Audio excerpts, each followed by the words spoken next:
fortalecidas do primeiro semestre deste ano em meio à pandemia. Ministério Público do Rio de Janeiro denuncia o deputado estadual Márcio Pacheco, do PSC, pelo esquema conhecido como rachadinha. Na Austrália, 300 mil pessoas vão voltar para o confinamento por um mês. A medida tenta conter uma nova onda do coronavírus. Em Nova York, policiais e manifestantes entram em confronto em frente à prefeitura. Eles protestaram pela redução dos gastos públicos com forças de segurança.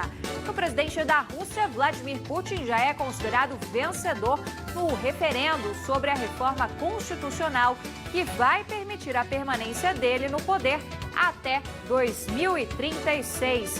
Você fica agora com o programa Ponto a Ponto. Uma ótima noite para você.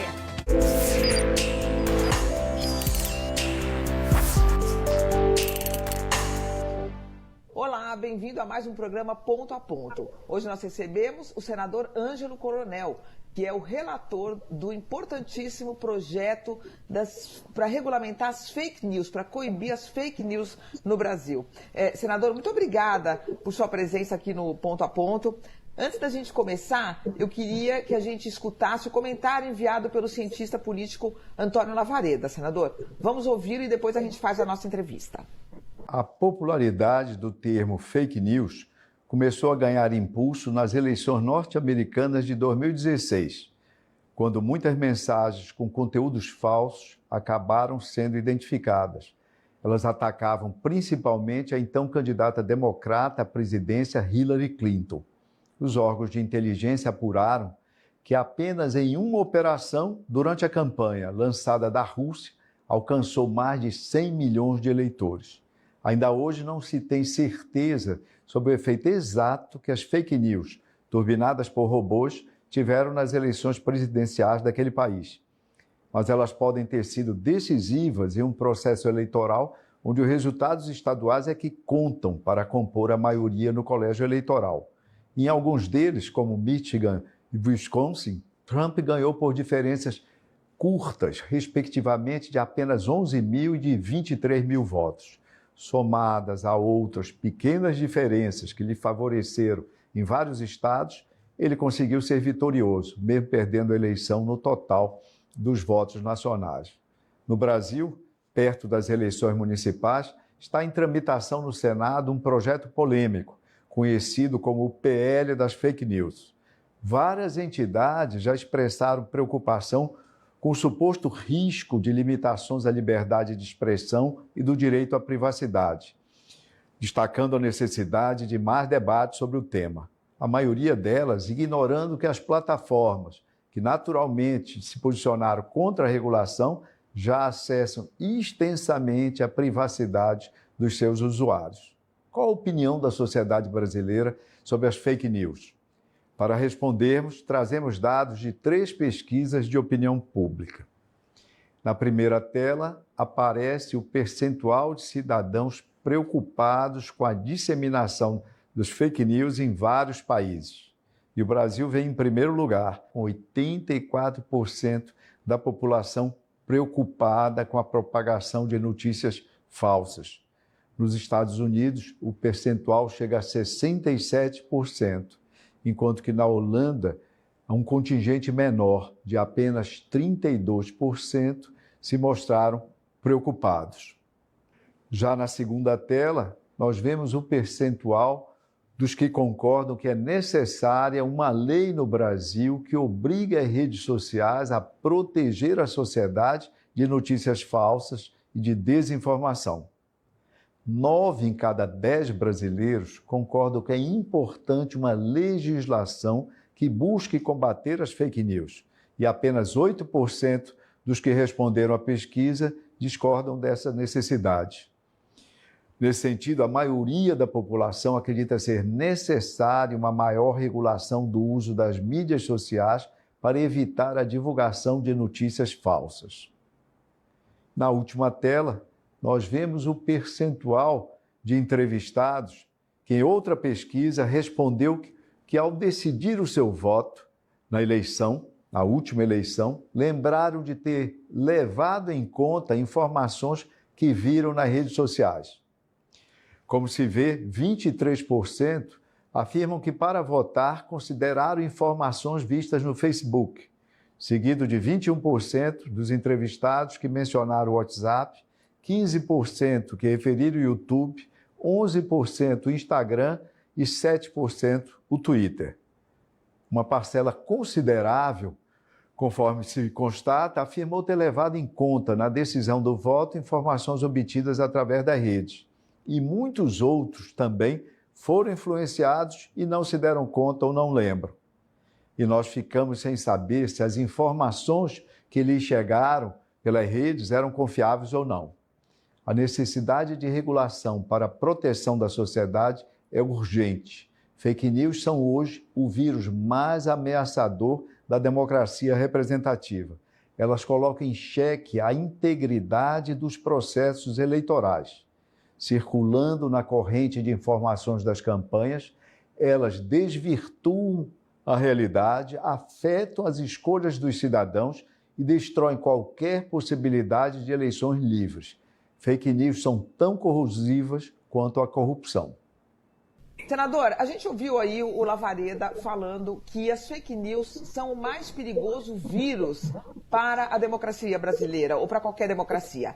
Que as fake news desvirtuam a realidade e ameaçam as eleições livres. Eu queria saber se o projeto aprovado ontem no Senado, ele vai de fato trazer instrumentos para coibir as fake news. E eu queria começar com uma primeira questão. O senhor sempre disse que o principal desafio no combate às fake news era terminar com o anonimato na divulgação de mentiras. No entanto, foi retirado do projeto, por exemplo, a obrigação de se apresentar documentos e telefone para se inscrever nas redes sociais. E o projeto não ficou manco nesse sentido? Como é que você vai acabar com o anonimato sem a apresentação dos documentos? Boa noite, Mônica. Quero agradecer a você o convite para participar desse programa Ponto a Ponto, um programa formador de opinião aqui na Band News. E também quero louvar a participação do cientista Lavareda, que é uma pessoa realmente que tem um conteúdo muito importante, que acrescenta muito para a democracia brasileira. Olha, o projeto ele não ficou manco, porque quando eu retirei a exigência do documento para você abrir uma conta, mas eu criei outros mecanismos tecnológicos que poderemos chegar ao criminoso, vamos assim falar. Por exemplo, para você abrir uma conta no Facebook, eu vou sempre, gente, falar de Facebook e de WhatsApp, porque são os dois maiores canais. Então, quando você vai abrir uma conta no Facebook, hoje o Facebook exige o e-mail. Só que, com a mudança que eu fiz no projeto, mudando a porta do nateamento, a gente vai conseguir chegar ao meliante em virtude que você vai ter o seu IP da sua máquina. Então você vai conseguir identificar onde aquela máquina está localizada. Você localizando a máquina, evidentemente você vai saber quem está por trás daqueles ataques nas redes sociais anonimamente. Isso na questão do Facebook. Na questão do WhatsApp, já muda um pouco. O WhatsApp já exige hoje, Mônica e meus caros telespectadores, o telefone celular para você criar esta conta no Zap e também no Telegram. O que é que nós fizemos para dar este freio e chegarmos a esses meliantes? Eu consegui, junto à Anatel e com as telefônicas, tentei com ele exaustivamente em várias reuniões, que eles mudassem a sua maneira de habilitar o chip pré-pago. Por que o chip pré-pago nesse projeto? Porque o chip pré-pago hoje, ele está distribuído na mão de 130 milhões de brasileiros.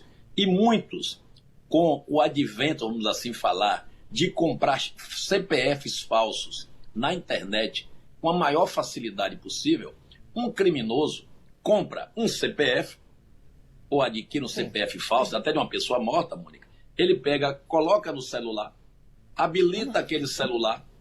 O celular, quando é habilitado, a telefônica lhe pede o CEP da sua moradia e te pede o CPF.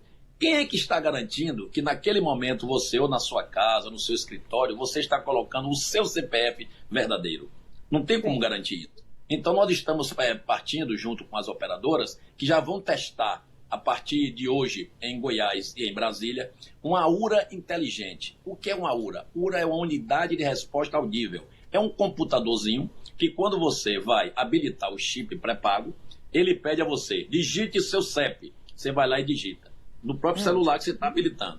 Digite seu CPF. Você vai lá e digita. Escolha seu número. Você vai lá e escolhe. A partir dali, você já está falando com o seu celular pré-pago. Este celular pré-pago, Mônica, é a arma para você abrir a conta no WhatsApp ou no Telegram. Vamos supor que lá na frente a gente venha a descobrir que tem um áudio circulando nos grupos depreciando a minha imagem. Eu vou solicitar ao juiz, mostrar a ele o áudio que eu recebi, depreciando a minha pessoa. O juiz vai emitir uma ordem de quebra do sigilo. O WhatsApp vai fazer a rastreabilidade, vai descobrir o telefone que foi cadastrado naquele momento da abertura da conta e, consequentemente, a gente pede a extensão dessa quebra para a telefônica, pois na telefônica está lá consignado os dados, ou seja, o CPF, o endereço da pessoa. É evidente. O CPF hoje, e o endereço real. Real. Por que não pode ser um CPF falso? Porque a partir do momento que você cria essa URA inteligente, que já está começando a ser testada hoje, é igual a cartão de crédito. Quando você pega seu cartão de crédito e vai querer saber o seu saldo ou até uma compra, o que é que ele faz? Digite seu número de CPF. E depois ele lhe pede ou o nome de pai, ou o nome de mãe, ou a data de nascimento, ou a cidade onde você nasceu. O bandido, o criminoso, consegue comprar o número do CPF frio. Mas ele não vai comprar o nome da mãe, o nome do pai, o cara não sabe o nome do pai, o nome da mãe, a idade dele nasceu. Com isso, a gente consegue validar aquele CPF que está abrindo aquela conta no celular, que é a arma para você abrir a conta no WhatsApp e que é a arma para depreciar as pessoas. Então, com isso, eu consegui fechar tecnologicamente esse círculo vicioso até chegar a notícias falsas. Eu queria só aprofundar um pouquinho aqui. Quer dizer, eu sou uma criminosa, eu vou comprar um CPF falso. Consigo esse CPF falso, com isso eu adquiro um chip. Coloco na máquina. Como é que chega a minha Anatel? Pelo telefone, é isso? Porque o telefone tem um CPF verdadeiro, é isso? Eu não entendi muito bem essa parte. Esse cruzamento das informações. Como é que é feito? Eu vou dar uma explicaçãozinha mais rápida ainda, mais didática. Hoje, você para habilitar um chip pré-pago, que a grande massa do Brasil são chips pré-pagos, você compra o chipzinho numa farmácia ou banca de jornal. Qualquer lugar você compra esse chip. Não informa nada. Não informa nada. Você chega lá, paga, traz para cá. Você pega o seu celular e você pega, tá aqui o meu celular, eu pego, coloco o chip. E ele pega, entra uma URA, que é um computadorzinho. Repito, digite seu CEP. Aí você digitou o CEP onde você mora. Ele pede, digite seu CPF. Um CEP falso, CPF falso. Tudo dados falsos. Porque nesta URA inteligente, nesta URA da telefônica atual, eles não conseguiram até então colocar meios de validar se o que você está digitando é real ou não. E agora, quando você digitar o seu CPF, ele vai pedir a você também outros dados para confirmar que aquele CPF pertence à Mônica. E as telefônicas vão ter condição de fazer o cruzamento para ver se o CPF é verdadeiro, é isso? E quando você pega a base de dados da Receita Federal, que você digita o CPF ou o CNPJ, ali está validado se aquele CPF realmente está no banco de dados da Receita Federal. Ótimo, vai fazer um segundo cruzamento então, entendi. O segundo cruzamento. O que é que acontece? As telefônicas relutaram muito no quesito recadastramento. Porque eles disseram para mim, coronel, tem 130 milhões de celulares no Brasil já habilitados. Eu falei, não tem problema. Quando a pessoa for fazer a recarga também é feita diretamente pelo aparelho, você pede os dados para validar. Se a pessoa não validar os dados dali, você cancela aquela linha, porque já sabe que aquela linha é de um bandido. Então, com isso aí, nós conseguimos colocar isso também no projeto de lei. Certo. E aí o senhor ia... Deu para entender a tecnologia da amarração? Sim, perfeitamente. Vai haver um recadastramento, então, em primeiro lugar. Os novos já saem com essa URA inteligente, coletando os dados com mais validação. E o recadastramento vai validar também se o seu CPF realmente pertence a você, se é um CPF de uma pessoa que é viva, ou se é um CPF que é a pessoa que já morreu. Na base de dados da Receita Federal tem tudo isso. É somente fazer esse cruzamento e chegaremos a isso. Com isso, eu acredito que a gente vai evitar que esse bandido malicioso abra uma conta no WhatsApp com esse telefone com chip habilitado com CPF falso. Aí você chegará tranquilamente ao criminoso. Esse, para mim, Mônica, é o pilar do projeto do combate às fake news.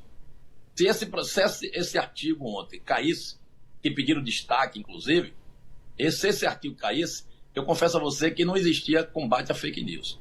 São 2 itens, para mim, do pilar, que eu lutei o tempo todo e conseguimos, que é a rastreabilidade e também a questão do chip telefônico para validar a pessoa. Vamos depois entrar na rastreabilidade. Eu queria só continuar nessa questão do anonimato. O senhor acha, em primeiro lugar, que na Câmara ele sobrevive, esse item, senador? Bom, existem correntes que acham que o anonimato, mesmo estando vetado pela Constituição Federal, que ele tem que ser flexibilizado. Eu acho que o anonimato já é flexível. Na questão de fonte jornalística, ninguém está mexendo nisso. Eu acho que é sagrado, porque vocês que são jornalistas têm que guardar o sigilo da fonte. Isso é um anonimato. Mas você usar o anonimato para depreciar as pessoas, para injuriar as pessoas, isso aí é covardia. Isso aí não é questão de garantia do anonimato. Então a Câmara também, muitos parlamentares, são vítimas de fake news. Então eu não acredito que eles vão querer legislar contra si próprio, ou contra a grande massa da sociedade brasileira, que todos nós vimos pesquisas recentemente, e com certeza a pesquisa do nosso Lavareda ficou bem claro, a população brasileira quer uma ação de combate às fake news. Então a Câmara não vai se furtar isso, eu não tenho dúvidas. Agora, senador, nessa discussão sobre apresentar ou não documentos, porque isso quebraria a privacidade, não sei, não há um lado um pouco, talvez até ingênuo, porque aqui no Brasil ou em qualquer lugar do mundo, você vai comprar uma passagem aérea, você além de dar todos os seus dados, você ainda dá a senha do seu cartão de crédito, né? Isso para várias compras por internet, para aplicativos de entregas. Quer dizer, o que houve, por que houve tanta polêmica se a gente já entrega os nossos dados voluntariamente ou quase voluntariamente em todos os lugares? Por que houve tanta briga em torno dessa questão do documento? Mônica, existe aí uma série de entidades no Brasil que diz que representa os direitos na internet, que acha que uma coleta massiva de dados, uma coleta excessiva de dados, que você vai ficar vulnerável. Eu concordo contigo. Eu acho que isso é mais uma utopia. Tudo que a gente hoje chega na rua, até numa farmácia, quando você vai comprar um remédio, o farmacêutico te pede até o teu CPF para você concorrer com a nota legal, para concorrer a prêmios. Isso em várias capitais do Brasil faz isso. Então, essas entidades fizeram um lobby muito pesado em cima dos parlamentares, tanto é que conseguiram ainda 32 votos, porque um dos pontos mais debatidos foi essa questão da identificação que eu solicitei no projeto e que eles fizeram com que a gente tirasse. Mas, mesmo assim, eu retirei a identidade física e consegui travar via tecnologia com o nateamento do IP. É importante, Mônica, acrescentar que esse nateamento do IP, para quem não vive no mundo da tecnologia, eu vou dar um exemplo assim clássico. Você, por exemplo, está no Senado, vamos supor que tenha 1000 máquinas, 1000 computadores. Se sair alguém de lá com uma mensagem falsa, uma mensagem depreciativa, eu não vou conseguir localizar aquela pessoa, porque é difícil em 1000 máquinas saber qual foi a máquina que originou aquela mensagem. Com a tecnologia agora do IPv6, que já era para estar instalada no Brasil há tempos, há 5 anos de atraso, hoje estamos ainda na IPv4, com a IPv6 nós vamos ter uma porta de IP para cada máquina. Então, ou seja, se você está de trás de uma máquina, você vai ser identificada. Isso aí chama-se o nateamento de IP.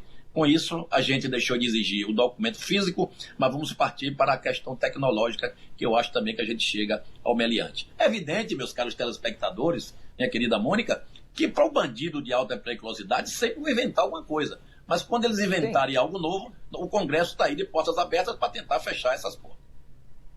Agora, senador, vamos falar um pouco da rastreabilidade e depois a gente fala da questão da punição ao que o senhor chama de meliante. A questão da rastreabilidade também, a questão do WhatsApp, ela é muito polêmica, né? Porque o WhatsApp, ele de fato colocou barreiras muito sólidas para preservar a privacidade, justamente em reação aquele escândalo do Edward Snowden, que mostrou que o governo americano fazia uma coleta massiva de dados e simplesmente vigiava todos os cidadãos, praticamente do mundo, né?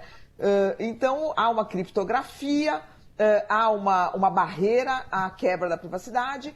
Agora, o WhatsApp nasceu como uma comunicação de uma pessoa para outra pessoa. Então, era essa privacidade que se estava garantindo. De repente, o WhatsApp foi evoluindo e criou instrumentos de comunicação de massa, né? De você poder mandar para grupos, para listas. Então, isso foi virando algo diferente. Não é mais a privacidade do um para um. Você com o seu filho, você com a sua mulher, o senhor com a sua mulher, ou comigo, e etc.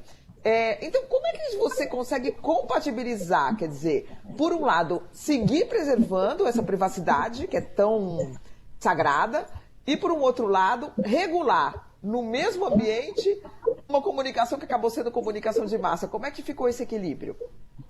Olha, Mônica e meus caros telespectadores da Band, do programa Ponto a Ponto, foi uma ginástica.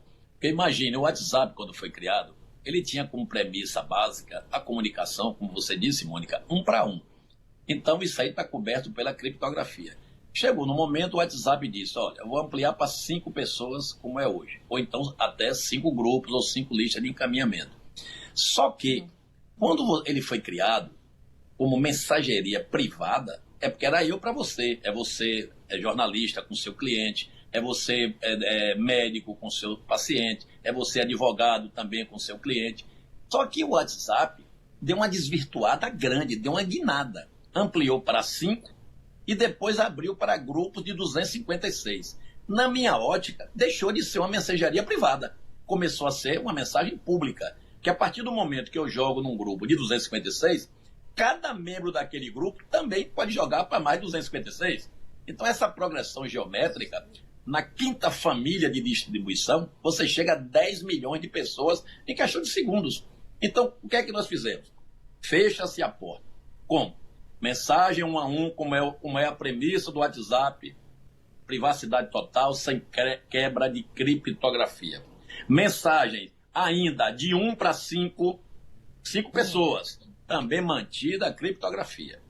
Agora, a partir do momento que algum desses membros das 5 que você enviou joga nos grupos, e quando você colocar essa mensagem nos grupos, chegar a atingir a 1000 pessoas, aí o WhatsApp vai acender a luz amarela. Se essa mensagem viralizar mais ainda, e caso o prejudicado receba aquela mensagem depreciativa, o prejudicado aciona a justiça vai acionar o WhatsApp via uma ordem judicial para que o WhatsApp rastreie para saber de onde originou aquela mensagem. Quando ele chegar na origem, ele vai dar o dado telefônico que o meliante colocou na hora da abertura da conta. Aí você me pergunta, e meus caros telespectadores, sim, vai te dar o número do telefone. E aí? Aí o juiz estende a ordem judicial para as telefônicas, para pegar os dados cadastrais validados lá atrás, quando ele habilitou o chip pré-pago. Porque no caso do chip pós-pago, não precisa que o cadastro está na loja. Com isso aí, a gente preservou a criptografia de mensagens 1 para 1. Conservamos a criptografia de mensagem 1 para 5 pessoas. Agora, quando vai para grupo e esse grupo passou de 1000, aí o sinal amarelo acende. Agora, tudo isso, gente, nós temos que nos preocupar se a mensagem viralizar. Se a mensagem não viralizar, ninguém vai procurar justiça para poder reparar esse dano. Então, é isso que eu vejo. Agora, se a mensagem viralizou, massificou, é diferente. Outra coisa, por que 15 dias? Porque já existem técnicas comprovadas que uma mensagem viraliza até o 5º dia. Então, se eu posto algo hoje, com 5 dias, ela já explodiu. Se ela não explodiu com 5 dias, ela não explode mais. Mas mesmo assim, eu coloquei até 15 para dar mais segurança, principalmente nesse período eleitoral que está por vir. Aí vem a situação dos porquê 3 meses de armazenamento. Porque, na verdade, o Marco Civil da Internet exige a guarda de dados por 6 meses. Eu fui mais condescendente. Inclusive, eu queria até que as entidades que criticaram a guarda de dados deveriam até me elogiar, porque eu cortei de 6 para 3. Mas, infelizmente, Mônica, é que tem pessoas que são craques em criticar. Mas na apresentação de críticas construtivas, são raras exceções nesse país. Agora, senador, muitas vezes, quer dizer, o problema dessas mensagens é que quem está recebendo, às vezes não sabe que está num contexto de disseminação de fake news, né? Você não sabe quem é o autor e muitas vezes, isso foi demonstrado no Brexit, né? No famoso filme Privacidade Hackeada, quer dizer, que muitas vezes não se sabe sequer que aquela mensagem está circulando, né? Porque você não tem um atingido específico que vai à justiça reclamar, né? Por exemplo, inventaram na Inglaterra que a Turquia fazia parte da União Europeia e que os turcos invadiriam a Inglaterra. E isso circulou sem que ninguém nem soubesse, sem que, quer dizer, uma parte da população e as autoridades sequer soubessem. Quer dizer, e inibir esse tipo de coisa, quando não há um atingido específico que vai à justiça reclamar, como é que dá para inibir? Ou a gente vai, de fato, seguir vivendo um pouco nessa zona cinzenta? É difícil coibir tudo? Olha, o que é que acontece hoje? A minha vivência na CPMI durante esses 10 meses, eu cheguei a várias conclusões. Uma delas é o seguinte, que os grupos criminosos, ele montam um bunker, vamos considerar Brasília, ele monta escritórios em todos os estados do Brasil e também nas suas grandes cidades. Em cada núcleo desse tem uma pessoa que faz parte desta equipe. Então, quando eu gravo um áudio depreciativo ao meu alvo, eu pego um caminho do meu bunker principal para cada um desses representantes meus nos estados e nas cidades grandes. A partir daí, esses correspondentes começam a disseminar nos grupos locais. Então, o que é que vai acontecer? Quando a gente fizer o rastreamento, nós vamos chegar logo a esses bunkers correspondentes. Se por um acaso esse autor fez essa mensagem na Ucrânia, na China, onde for, quem recebeu é sócio dele. Ele vai se apertar e vai abrir o jogo quem foi que originou aquela mensagem. Por que isso, Mônica? Para evitar que a pessoa ache que habilitando um chip de um outro país, que ele vai ficar isento, vai ficar ileso de alguma sanção. Ele vai ser pego. E quando a gente for no bunker dele, o bunker vai abrir o jogo, isso é normal. Não vou dizer que chama delação premiada, mas pode ser uma delação tecnológica, não tenha dúvida disso. Certo. Então, agora, o encaminhamento que a pessoa encaminha sem querer, isso aí no decorrer da rastreabilidade vai ver que foi coisa inocente. O importante é chegar ao autor. E para chegar ao autor, nós temos que chegar ao primeiro encaminhador. Então são duas figuras que nós temos que atacar na rastreabilidade. Encaminhador, descendo, e o autor. Um dos dois aqui a gente pega. Não tem como não pegar. E aí você, com isso, você consegue aí imputar as penas que nós estamos prevendo na lei. Agora, senador, e falando um pouco as penas. Porque, por exemplo, a questão da organização criminosa, ela caiu, não é isso? Você não vai mais ter a configuração de uma organização criminosa para quem está espalhando essas fake news. Quer dizer, qual que vai ser a penalização? Em primeiro lugar. Em segundo lugar, se de fato vier algo de fora do Brasil, a questão da jurisdição sempre foi complicada nessa questão das plataformas e das redes, porque elas são do mundo, né? Elas não estão em um único país. Quer dizer, como é que vai ser a responsabilização? Que penas que estão previstas? Por que caiu essa questão da organização criminosa? E como punir quem está fora daqui do Brasil? Olha, Mônica, meus caros amigos, não caiu. Eu retirei do projeto toda a parte penal. Eu retirei a modificação na lei das organizações criminosas, retirei a lei de lavagem de dinheiro, Código de Defesa do Consumidor e a lei contra a honra. Criei um projeto paralelo, que se não foi protocolado ontem, está sendo protocolado hoje, porque como trata-se de tipificações penais diversas e além de outras que eu estou criando, é melhor discutir num projeto autônomo do que misturar com fake news, porque terminava criando uma peça muito grande e iríamos ter dificuldades, talvez, em aprovar tanta fake news e também as mudanças no Código Penal. Porque tem muito penalista que são muito detalhista, então eu preferi separar as peças. Mas as punibilidades estão inseridas nesse novo projeto que está sendo apresentado. Certo, mas esse agora você falou da pena do estrangeiro. Isso. Olha, uma associação criminosa com poderio financeiro grande, ele pode até driblar, ele pode querer montar esses bunkers em países, em outros países fronteiriços ou não. Mas aí, com a cooperação também das telefônicas, porque quando você vai para os Estados Unidos, Mônica, você sabe que seu celular entra em home. Então você sai do sinal de uma Vivo aqui, entra numa sinal, por exemplo, de uma AT&T, lá nos Estados Unidos. Então, com esse home internacional, você também consegue chegar à origem do seu celular, aqui no Brasil. Certo. Então, ninguém imagine que você criando, se você cria o chip americano, que é o mais um, e você compartilha com o chip brasileiro, o seu grupo, a sua quadrilha está aqui. Então, o membro da sua quadrilha vai ser pego. E, consequentemente, a gente pode chegar também no meliante que está morando fora.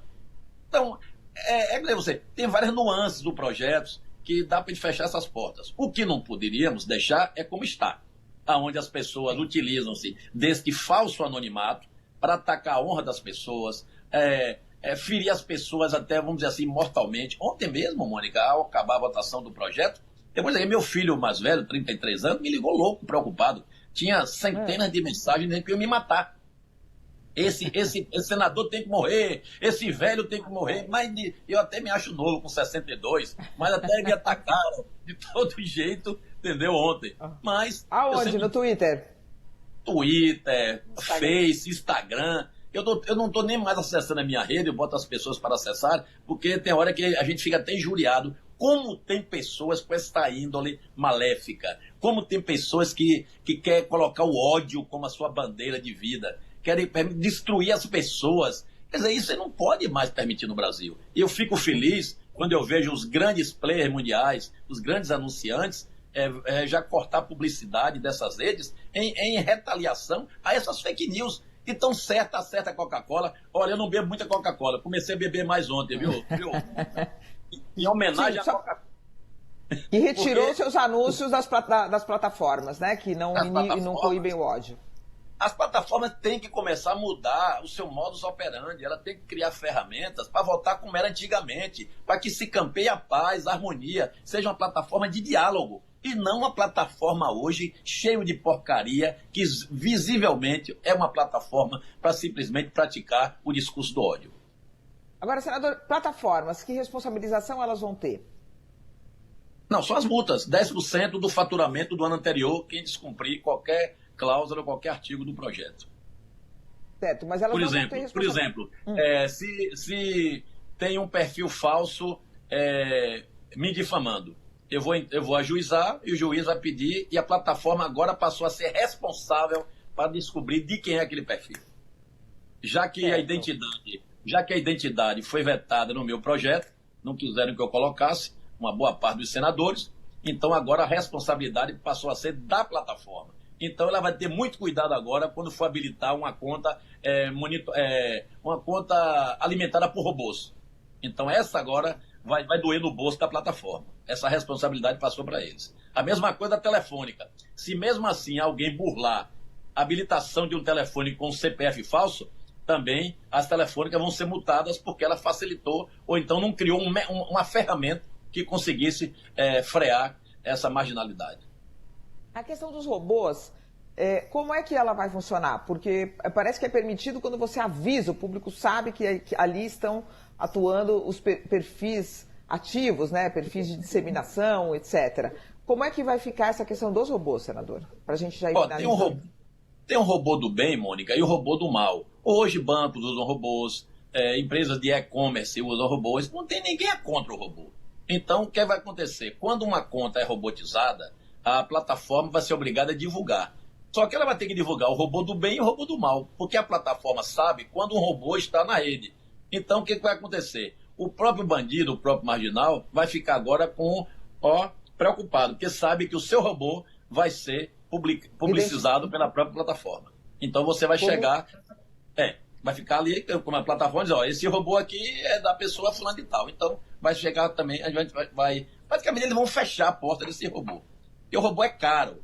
É 20 mil reais um robô desse para você disseminar mensagens. Então, é um poderio econômico muito forte. É por isso que nós estamos atacando essa lei das organizações criminosas, porque não é uma pessoa comum. São grupos econômicos que estão investindo. Inclusive, Mônica, eu tenho denúncias que tem marcas sendo depreciadas por concorrente.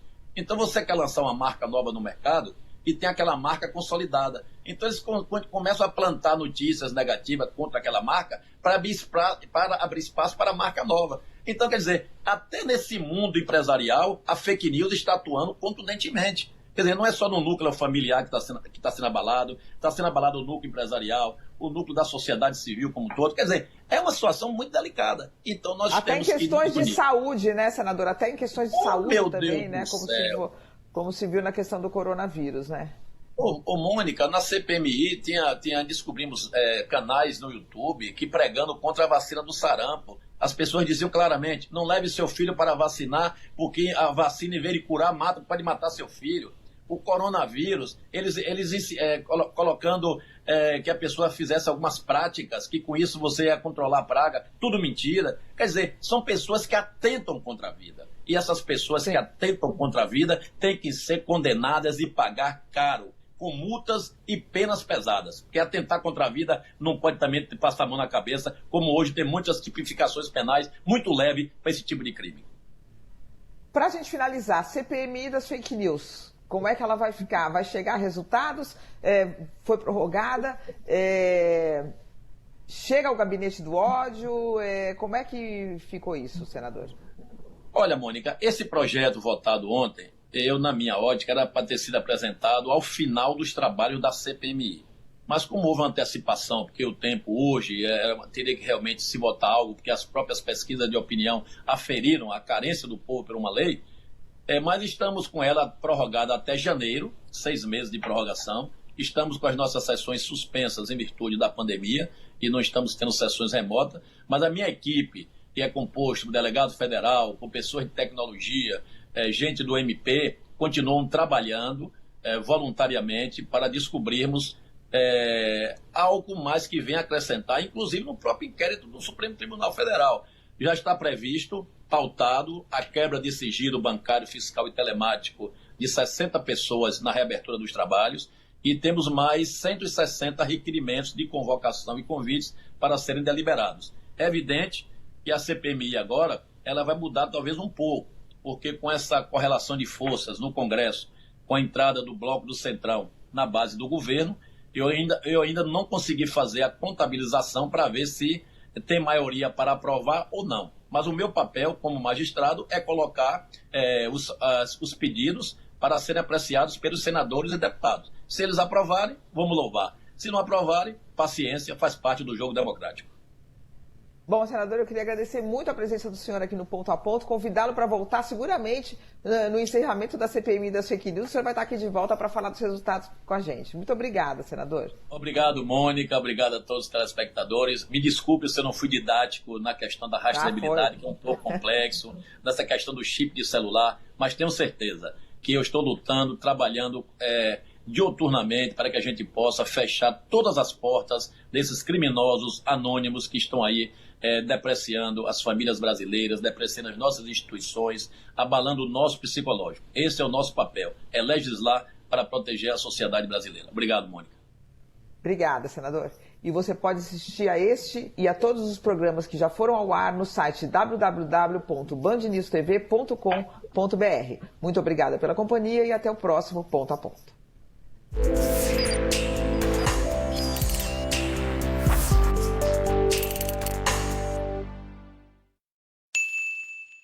Não é de hoje que o nosso cuidado com você é completo. Quando poucos pensam